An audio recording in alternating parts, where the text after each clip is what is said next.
बस एक टुकड़ा अपराजिता के जड़ों में डालिए। देखिए कुछ ही दिनों में भर भर के इसमें कलियां और फूल आने लगेगी।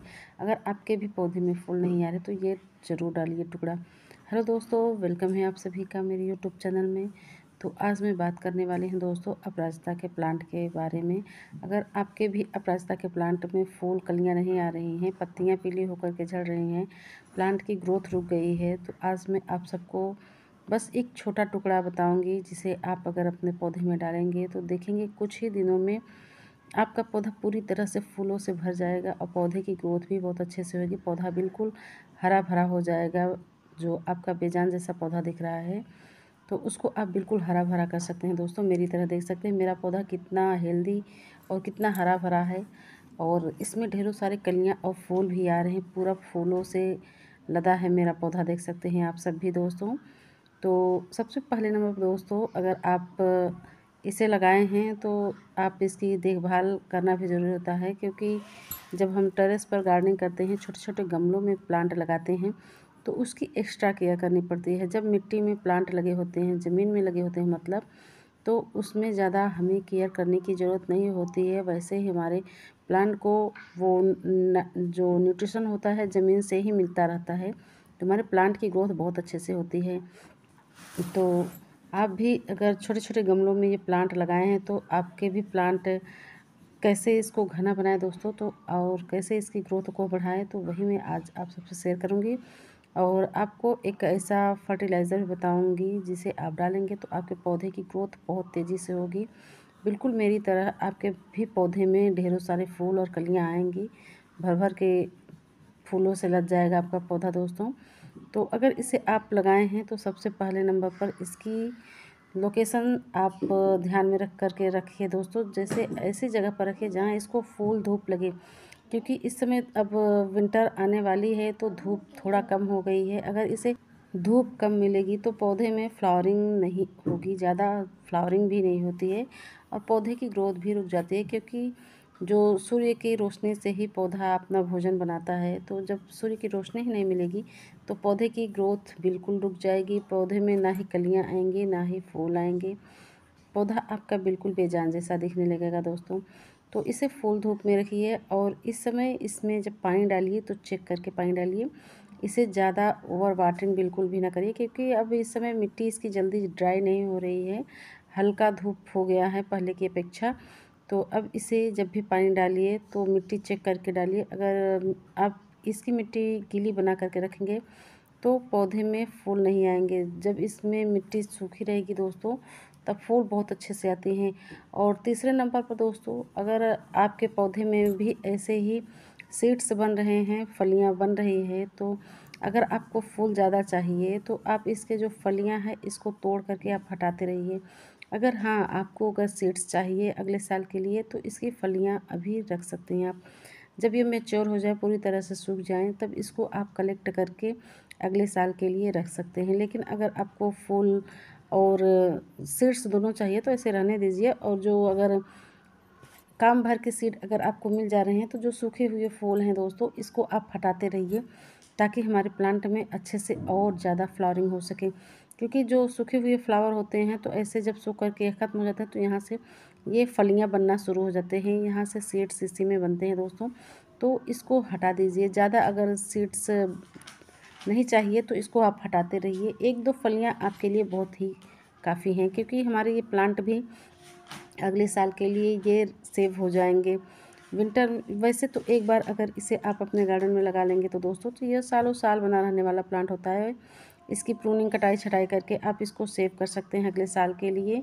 और अगले साल फिर से मार्च अप्रैल में इसके न्यू ग्रोथ स्टार्ट शुरू हो जाएगी, तो उसी प्लांट की ग्रोथ बहुत अच्छे से होगी और प्लांट आपका सालों साल बना रहेगा। लेकिन इसे आप सीड से कटिंग से दोनों तरह से लगा सकते हैं, बहुत ही आसानी से लग जाती है सीड से कटिंग से। तो अगर आप इसके बने बनाए प्लांट लेना चाहते हैं, अगर आपके पास नहीं है तो आप ले सकते हैं नर्सरी से या कहीं भी मिले अगर, तो वहाँ से छोटी सी कटिंग्स ला करके इसको लगा सकते हैं। और इसको अगर घना बनाना चाहते हैं, आपका प्लांट ऐसा बेजान जैसा हो गया तो इसको पूरी तरह से इसको प्रून कर दीजिए। सॉफ्ट मतलब हार्ड प्रूनिंग करनी नहीं है ज़्यादा, जैसे ज़्यादा ब्रांचेस हो गई हैं तो उसको कट करके आप हटा दीजिए। और ये मेरा सिंगल पेटल वाला है। मैंने कुछ दिन पहले ही इसको हटा दिया है पूरा कट करके, क्योंकि ये बहुत ज़्यादा लंबे लंबे प्लांट हो गए थे, तो मैंने इसको छोटा ही रखना चाहा दोस्तों। और इसमें फलियां भी बन गई है, तो इसको मैंने कट करके हटा दिया है सारा। अब ये इसमें से न्यू न्यू ग्रोथ होगी, तो उसमें न्यू न्यू जो ग्रोथ होती है, जो ब्रांचेस निकलती हैं, उसी में फ्लावरिंग बहुत अच्छे से होती है। क्योंकि पुराने ब्रांचेस जो होते हैं उसमें फूल कम आते हैं, उसमें फूल ज़्यादा नहीं खिलते हैं। तो जो न्यू ब्रांचेस होती हैं तो उसी में फूल और कलियाँ आती हैं। तो इसे आप प्रून करके घना भी बना सकते हैं पिंच करके, और अपने प्लांट को मरने से भी बचा सकते हैं। इसकी वैसे इस समय अगर पत्तियां पीली हो रही हैं तो ये धीरे धीरे अब विंटर में डोरमेंसी में जाने वाला है दोस्तों। तो विंटर में ये नवंबर दिसंबर से फूल खिलना बंद हो जाते हैं। इसमें विंटर में इसमें फूल नहीं आते हैं, या डोरमेंसी में चला जाता है। तो अभी ज़्यादा फूल लेने के लिए ये सारे काम आप कर सकते हैं, जिससे आपको ज़्यादा से ज़्यादा फूल मिल सके। और इसमें कलर्स ढेरों सारे आते हैं, मतलब पिंक, वाइट, ब्लू। तो आपके पास अगर नहीं है तो आप इसको कहीं से भी मिले तो ला करके लगा सकते हैं दोस्तों। नहीं तो अगले साल सीड्स ऑनलाइन भी लेकर के आप लगा सकते हैं। ये बहुत ही शुभ पौधा है। अगर आपने अपने गार्डन में नहीं लगाया है तो बिना देरी किए हुए अभी ज़रूर लगा सकते हैं आप, और ला करके लगाइए। और दिवाली पर भी इसको अपने गार्डन में ज़रूर ऐड करिए दोस्तों। और बहुत ही शुभ पौधा होता है। और आज मैं ये फर्टिलाइज़र बताने वाली हूँ।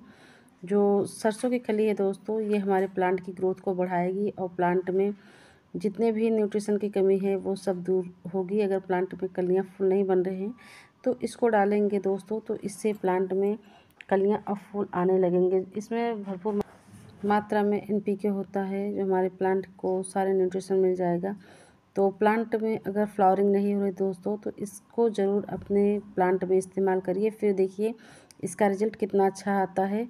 और इसमें विंटर में ये जब सरसों की खली का पाउडर आप दे सकते हैं, लिक्विड भी बना करके डाल सकते हैं। प्लांट को कोई नुकसान भी नहीं होगा। अगर बारिश हो रही है तो इसका लिक्विड ना डाल करके आप इसको फर्टिलाइज़र के तौर पर इसको पाउडर बना करके डाल सकते हैं दोस्तों। और आज मैं ना ही इसका पाउडर बनाऊंगी और ना ही इसको मैं लिक्विड के तौर पर डालूंगी, मैं सीधे इसके छोटे टुकड़े ही डालूंगी दोस्तों। क्योंकि छोटे टुकड़े जो मैं डालूंगी तो ये धीरे धीरे जब हम पानी डालते रहेंगे तो धीरे धीरे ये गल करके हमारे प्लांट को मिलता रहेगा।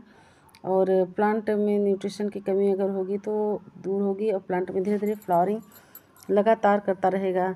तो मैंने देखिए ये छोटे से गमले में ही लगाया है दोस्तों, ज़मीन पर रखा हुआ है। और ये नीचे से इसकी जो जड़ें हैं वो ज़मीन को टच कर गई है, तो इस वजह से हमारे प्लांट की ग्रोथ इतनी तेज़ी से हुई है दोस्तों। क्योंकि छोटे गमलों में इतनी घना और इतनी अच्छी ग्रोथ नहीं होती है, तो ये ज़मीन को टच की है, इसलिए इसकी जो ग्रोथ है बहुत अच्छे से हो रही है।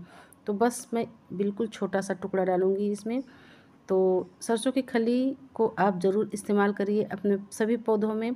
जितने भी फ्लावरिंग प्लांट हैं, अगर फूल नहीं आ रहे हैं तो इसे आप ज़रूर इस्तेमाल करिए। और बस मैं इसे गमले में ही रख दूँगी दोस्तों, और जब पानी डालूँगी तो धीरे धीरे ये घुल करके हमारे प्लांट को मिलता रहेगा। जैसे जैसे मिलता रहेगा वैसे वैसे हमारे प्लांट में लगातार कलियाँ और फूल आती रहेंगी। तो इसे ना ही मैं पाउडर में डाल रही हूँ, ना ही लिक्विड बना करके डाल रही हूँ। तो अगर लगातार आपको लंबे समय तक के फूल चाहिए तो आप ऐसा ज़रूर करिए दोस्तों। क्योंकि जब लिक्विड डालते हैं तो उसे फिर 1 हफ्ते में 10 दिन में हमें फिर से डालना होता है। जो पाउडर डालते हैं वो भी हमें ऐसे ही करना पड़ेगा। लेकिन ये जो है इसके आप 2-3 टुकड़े छोटे छोटे करके चारों तरफ गमले में रख दीजिए। जब पानी डालेंगे तो घुल घुल करके आपके पौधे को लगातार मिलता रहेगा, तो पौधे में लगातार कलियाँ फूल आती रहेंगी, पौधे की ग्रोथ भी बहुत अच्छे से होगी। तो आप भी ये सरसों की खली का इस्तेमाल करिए, फिर इसका रिजल्ट देखिए, आप भी हैरान हो जाएंगे। आपके पौधे की ग्रोथ भी बहुत अच्छी होगी। पौधे में ना पत्तियाँ एक भी पीली होंगी, ना ही आपके पौधे में कलियों और फूलों की कमी होगी। तो लगातार फूल पाने के लिए ये फर्टिलाइज़र आप ज़रूर डालिए। वीडियो अच्छा लगे दोस्तों तो प्लीज़ लाइक शेयर कमेंट्स करिए। न्यू है तो प्लीज़ सब्सक्राइब माई चैनल, और बेल आइकन के बटन को ज़रूर प्रेस कर दीजिए, ताकि मेरी आने वाली वीडियो की हर नोटिफिकेशन आप सब तक पहुंच सके। तो अब भी फटाफट बिना देरी किए हुए दोस्तों ये सरसों की खली का उपयोग करिए अपने पौधे में, और फिर देखिए इसका रिजल्ट। तो चलते हैं दोस्तों, okay bye, happy gardening, Radhe Radhe.